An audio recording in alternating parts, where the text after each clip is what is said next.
Métamorphose, on pourrait dire qu'il y en a de plus en plus et en Iran, mais il ne s'agit pas de papillons, c'est plutôt de métamorphose du cœur. Bonjour Clémence. Bonjour Anne-Laurence. Effectivement, je voulais vous parler de l'Iran. En Iran, on constate qu'il y a une véritable explosion du christianisme et c'est un vrai paradoxe parce que sur place, l'Église est vraiment menacée en quelque part. Beaucoup de chrétiens, de leaders chrétiens sont emprisonnés.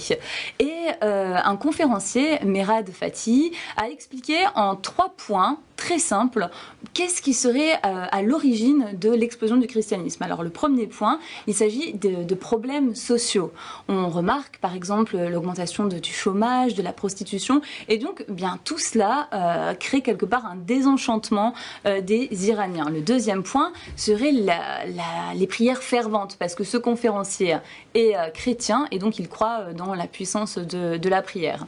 Ensuite, le troisième point, c'est des apparitions de rêves, de visions. Beaucoup de musulmans vivent en fait ces rêves. Et je voulais justement vous proposer d'écouter ce qui s'est passé dans une famille où la fille devenue chrétienne a été battue par son père parce qu'elle refusait un mariage forcé.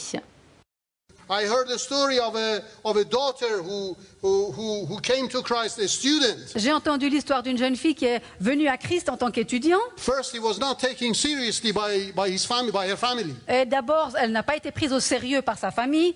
But then they realized that she's continuing in her faith. Mais après, ils ont réalisé qu'elle continuait sa marche dans sa foi. They thought we give her in marriage to a Muslim and she will change. Et ils se sont dit, bon, on va la marier à un musulman et elle changera. But she didn't want. Mais elle a refusé. So they forced her. Ils l'ont forcée. And it was the day that these people, according to our tradition, come to ask for the bride, ask for the girl. Et le jour est venu où, selon notre tradition, les gens viennent pour demander l'épouse.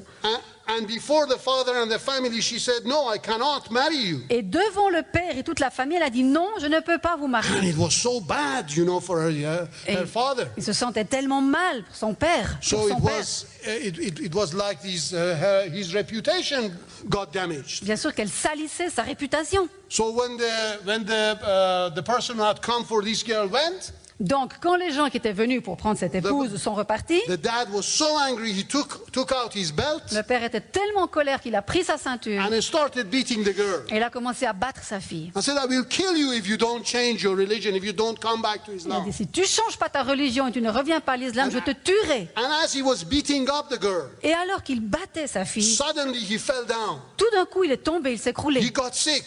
Il est tombé malade. And he started shouting, "Have mercy on me, have mercy on me." Et il commence à crier, pitié de moi, pitié de moi. The daughter got worried. Et la fille s'est inquiétée. With all the wounds that she had, she started getting worried for her father. Avec toutes ces blessures qu'elle avait partout, elle a commencé à soigner son père. Dad, what is happening to you? What's wrong? Mais papa, qu'est-ce qui se passe? Qu'est-ce qui va pas? He says, please forgive me. I didn't know. Et il disait, mais s'il te plaît, pardonne-moi. Je ne savais pas. Oh, why? What is happening to you? Mais quoi? Qu'est-ce qui t'arrive? He said that I see Jesus standing behind you. Et il a dit, mais je vois Jésus debout derrière toi. And as I was beating you, I realized that I was beating Jesus. Et alors que je te tapais, je voyais que je fouettais Jésus.